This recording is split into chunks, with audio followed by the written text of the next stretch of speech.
আচ্ছা, একটা বেসের কেমন কোয়ালিটি হওয়ার উচিত দেখেন, এই যে সম্পূর্ণ গুণগুলা কি এই বেসের মধ্যে আছে আপনারা নিজেরা দেখতে পারবেন। দেখেন এই বেসটা হচ্ছে যে আমাদের 5 ফিট বাই 5 ফিট, একদম হচ্ছে যে যেই ডিস্টেন্সগুলো আমাদের জালির, তো আপনি যদি দেখেই সম্পূর্ণ হচ্ছে 6.5 করে আছে। এই পাশে যদি দেখাই দেখেন 6.5 করে আছে। এই পাশেটা হচ্ছে যে আপনার, এই পাশেটা হচ্ছে 6 করে, আর আর অপোজিট পাশেটা 6.5 করে আছে, ঠিক আছে। আর যদি আমি 2 নম্বরে যে প্রবলেমটা হয় আমাদের বেজের মধ্যে, সেটা হচ্ছে মাটির লাগাই হচ্ছে যে একদম ঢালাই করে দিই, বাট এখানে দেখেন খুব সুন্দর একটা শাটারিং দেওয়া হয়েছে। শাটারিং দিয়ে তারপর হচ্ছে যে আমাদের কভারিংগুলো দেখেন। দেখেন আমি যদি কাভারিং বলি 2 নম্বরে সবচেয়ে বেশি ইম্পর্টেন্ট, সেটা হচ্ছে দেখেন এখানে দেখেন আমাদের প্রায় 3, একদম কমপ্লিটলি 3 ইঞ্চি আছে। তো এটা থেকে বেশি ইম্পর্টেন্ট হচ্ছে যে আমাদের ব্লকগুলো মাপলে দেখেন ব্লকটা হচ্ছে যে 3 কাটায় কাটায় আছে, ঠিক আছে। সো এই যে 3 আছে কাটায় কাটায়, তার মানে কি চারোপাশে একদম হিউজ একটা কাভারিং পারফেক্ট যেটা থাকার কথা সেটা কিন্তু আছে। 3 নম্বরে যে জিনিসটা সেটা হচ্ছে আরেকটা বিষয়, যেটা সেটা হচ্ছে যে শর্ট কলামটা, ঠিক আছে। শর্ট কলামের রিংয়ের ডিস্টেন্স সবগুলো ঠিক আছে কিনা। তো আমি যদি কয়েকটা একসাথে মাপ দিই দেখেন একদম সবগুলা একদম হচ্ছে যে একদম পারফেক্ট 5, 10, ঠিক আছে, 15 এরকম করে আছে, অর্থাৎ 5 করে আছে। প্রথম কিছু অংশ 4.5, তারপরে 5 করে আছে। তবে মজার বিষয় হচ্ছে যে আমাদের যে এখানে ট্রাই রিংগুলো দেওয়া দেখেন, একটা রিং পর একটা দেওয়া। সো ওনাদেরকে বলছি যে এটা হবে না। সো এখানে যেটা করতে হবে সেটা হচ্ছে রিংগুলা দিতে হবে, যে এই যে একটা পয়েন্ট থেকে একটা পয়েন্টে কাটা গেছে, সো এখানে আরও আমাদের রিং অ্যাড করতে হবে, ঠিক আছে। সো তার মানে কি আমাদের একটা ফুটিং কোয়ালিটিফুল হওয়ার জন্য যেই প্রবলেমগুলো আছে, শুধু আমাদের এই প্রবলেমটা এখানে পাইছি। এছাড়া হচ্ছে যদি আপনি বলেন যে আমাদের যে লেন্থ বার যেটা ছিল একদম পারফেক্ট, যেটা আছে একদম সেম, ঠিক আছে। এছাড়া উনি হচ্ছে লেন্থ বারে আমাদের মাটাম ছিল না, বাট উনি মাটামও দিয়ে দিছে এটা।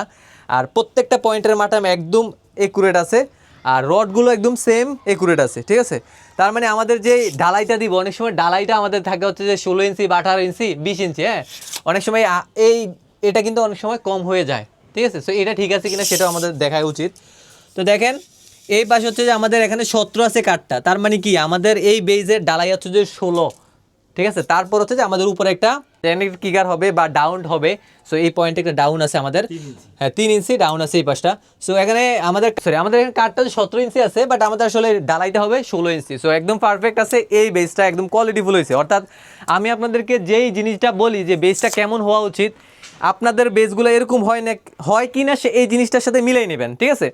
শুধু এখানে একটা রং পাইছি আমি, সেটা হচ্ছে যে আমাদের রিংয়ের একটা রিং পর পর হচ্ছে যে আমাদের যেই টাইরিং দিছে সেটা দিছে, বাট এখানে যেটা বলছিলাম ওনাদেরকে সেটা হচ্ছে প্রত্যেকটার মধ্যে দেওয়ার জন্য। সো এই যে একটা প্রবলেম আছে, এটা সলিউশন করতে হবে, দেন হচ্ছে যে এটার কমপ্লিটলি ডালাই হবে। শুধু এটা না, আমি প্রত্যেকটা এখানে প্রায় হচ্ছে 16-17টা বেজ আছে, প্রত্যেকটা বেজ আমি হাতে কলমে দেখে নিচ্ছি। কারণ হচ্ছে যে ভাই, যে বাড়ির মালিক আমাকে রিকোয়েস্ট করছে ভাই কাজের কোয়ালিটি যাতে ভালো হয়।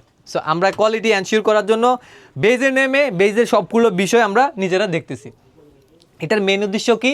কাজের কোয়ালিটি ঠিক রাখা। সো কাজের কোয়ালিটি ঠিক রাখার জন্য কি করতে হবে? সঠিকভাবে তদন্ত করতে হবে।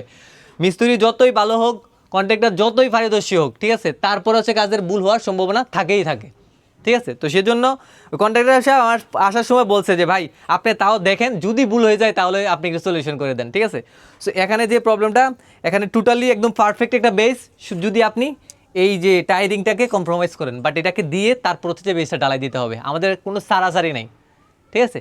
এই ছিল আপনাদের এই ভিডিওটা করার মেন উদ্দেশ্য, যে আপনারা যাতে সতর্ক হন বা হচ্ছে আপনাদের কাজের কোয়ালিটি যাতে ভালো থাকে, ঠিক আছে। সবাই ভালো থাকবেন, আল্লাহ হাফেজ। আর বর্তমানে আমরা যেখানে আসছি সেটা হচ্ছে শ্রীনগরে।